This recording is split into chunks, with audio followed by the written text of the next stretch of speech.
পূজার অংশবিশেষ ঘট কিসের প্রতীক? পূজার পূর্বে ঘট স্থাপন কেন করা হয়? যে কোনো পূজায় ঘট কেন অপরিহার্য? ঘট কার প্রতিনিধিত্ব করে এবং হিন্দু ধর্মে ঘট ব্যবহার করা হয় কেন? সেগুলিই জানবো আজকের এই ভিডিওটির মাধ্যমে। তাহলে চলুন আজকের ভিডিওটি শুরু করা যাক। ছোটবেলা থেকেই অনেকের মনে প্রশ্ন হতে পারে, যে কোনো পুজোয় ঘট কেন ব্যবহার করা হয়? দুর্গাপুজো, লক্ষ্মী পুজো, সরস্বতী পুজো, মনসা পুজো, প্রায় সব পূজায় দেখা যায় যে প্রতিমা থাকুক আর না থাকুক, ঘট তো থাকবেই। কারো কারো মতে ঘট নিরাকার ব্রহ্মের প্রতীক, পরব্রহ্ম পরমেশ্বর ভগবানের নিরাকার অভিব্যক্তি। আবার কারো কারো সিদ্ধান্ত এরূপ যে কোনো পুজোর সময় ঘট স্থাপন করা হয় তা কোনো দেবী বা দেবতার প্রতিমা নয়, ঘট পূজায় আহ্বানকৃত দেব অথবা দেবীর অবস্থার প্রতীক। পুজোর সময় যেমন ভগবানের সাকার স্বরূপকে পূজা করা হয়, তেমনি পুজোতে ঘট বসিয়ে দেব অথবা দেবীর পূজা করা হয়। তাই ঘট স্থাপন প্রতি পুজোতে একান্ত আবশ্যক। ঘট স্থাপন ছাড়া পুজো অসম্পূর্ণ বলে মনে করা হয়। প্রায় সব পুজোয় ঘট লাগে। যারা ঘট স্থাপন করে পূজা করেন তারা ঘটের মধ্যে অনেক উপাদান ব্যবহার করে থাকেন। আসুন সেগুলি জেনে নিই। ঘট আমাদের দেহের প্রতিরূপ। পূজার সময় পঞ্চগুড়ি দিয়ে পিঠ তৈরি করা হয়। এই পঞ্চগুড়ি পঞ্চমহাভূত অর্থাৎ ক্ষিতি, অপ, তেজ, মরুত ও বোম এর প্রতীক। এই পঞ্চমহাভূতের উপর মৃত্তিকা দিয়ে পিঠ করা হয়। মৃত্তিকা বেদির ওপর পঞ্চশস্য দেওয়া হয়। পঞ্চশস্য আমাদের কাম, ক্রোধ, লোভ, মোহ, মাৎসর্য এই পঞ্চবৃত্তির প্রতীক। এর উপর ঘট স্থাপন করা হয়। ঘট আমাদের দেহের প্রতীক। আধ্যাত্মিক ভাষায় দেহকে দেহঘট বলা হয়। ঘটের ভেতর পঞ্চরত্ন দেওয়া হয়। আমাদের পঞ্চ ইন্দ্রিয় যথা চক্ষু, কর্ণ, নাসিকা, ত্বক ও জিহ্বা হলো পঞ্চরত্ন। এরপর ঘটে জল ঢেলে পূর্ণ করা হয়। জল হলো দেহরস অর্থাৎ রক্ত। ঘটে এবার পঞ্চপল্লব দেওয়া হলো, যা আমাদের গ্রীবা বা গলার রূপ। আমাদের গ্রীবায় পঞ্চবায়ু অর্থাৎ পান, অপান, উদান, সমান ও ব্যান থাকে। এই পঞ্চবায়ুই পঞ্চপল্লবের প্রতীক। এর ওপর ডাব বা নারকেল দেওয়া হয়। আমাদের মুখের মতোই নারিকেলেরও চোখ, মুখ, নাক দেখা যায়। সেই কারণেই নারকেল আমাদের মুখমণ্ডলের প্রতিরূপ।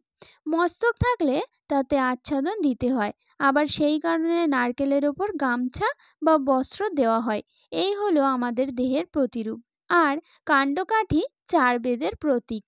যে কোনো পূজার সময় ঘট স্থাপন করতে হয়। ঘট কোনো দেবী বা দেবতার মূর্তি নয়, ঘট ভগবানের নিরাকার অবস্থার প্রতীক। হিন্দুরা পূজার সময় যেমন ভগবানের সাকার স্বরূপকে পূজা করে, তেমনি নিরাকার স্বরূপকেও পূজা করেন। তাই ঘট স্থাপন প্রতি পূজাতে একান্ত আবশ্যক। ঘট স্থাপন ছাড়া পুজো অসম্পূর্ণ বলে মনে করা হয়। সর্বপূজায় ঘট লাগে। ঘট স্থাপন করতে প্রয়োজন হয় মাটি। গঙ্গা মাটি হলে ভালো, অভাবে কোনো পবিত্র পুষ্করিণী বা নদীর মাটি। ধান, ঘট, মাটি, পিতল, তামার ঘট প্রশস্ত, অভাবে স্টিলের ঘট। জল পল্লব, আম্রপল্লব প্রশস্ত, অভাবে অশ্বত্থ, বট, পাকুড় ও যজ্ঞডুমুর 5 বা 7টি পাতা একত্রে। গোটা ফল, পুষ্পমালা, সিঁদুর, ঘৃত, সিঁদুর বা সরিষার তেল, সিঁদুর গোলা, নতুন গামছা লাগে। মূর্তিতে পূজা করলে ঘট সম্পূর্ণ আচ্ছাদনের জন্য লাল শালু কাপড়, 4টে তীর কাঠি ও লাল ধাগা লাগে, অন্যথায় প্রয়োজন নেই। প্রথমে নরম মাটি ভিজিয়ে মাটিতে দিন।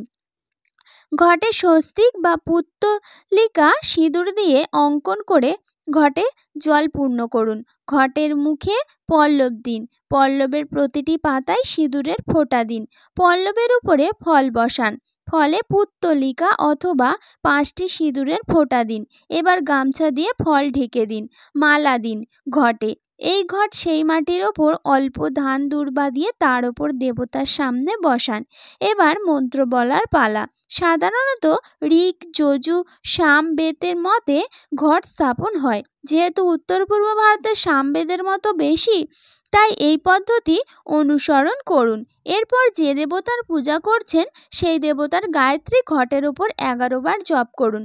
চাইলে 108 বারও জপ করতে পারেন। ধরুন সরস্বতী দেবীর পূজা করছেন, তাহলে ঘটের ওপর মা সরস্বতীর গায়ত্রী জপ করবেন। ধরুন শিবের পূজা করছেন, তাহলে ঘটের ওপর শিব গায়ত্রী জপ করবেন। তারপর নিয়ম মতো 5 মুদ্রা দ্বারা সেই দেবতার আহ্বান করতে হয়, সেটা অন্যদিন প্রকাশ করা হবে। পূজার সময় ঘট কোনো কারণে পড়ে যাওয়া ঘোর অমঙ্গল, সেক্ষেত্রে ক্ষমা প্রার্থনা করে নতুন করে ঘট বসাতে হবে। আর পূজা শেষে ঘট বিসর্জন করবেন। আর যদি বিসর্জন না করেন তাহলে সেই ভগবান বা সেই দেবী ঘটেই অবস্থান করবেন। প্রত্যহ নিয়মিত আপনাকে পূজা করতে হবে, তাই বেশিরভাগ ভক্ত পূজান্তে ঘট বিসর্জন করেন।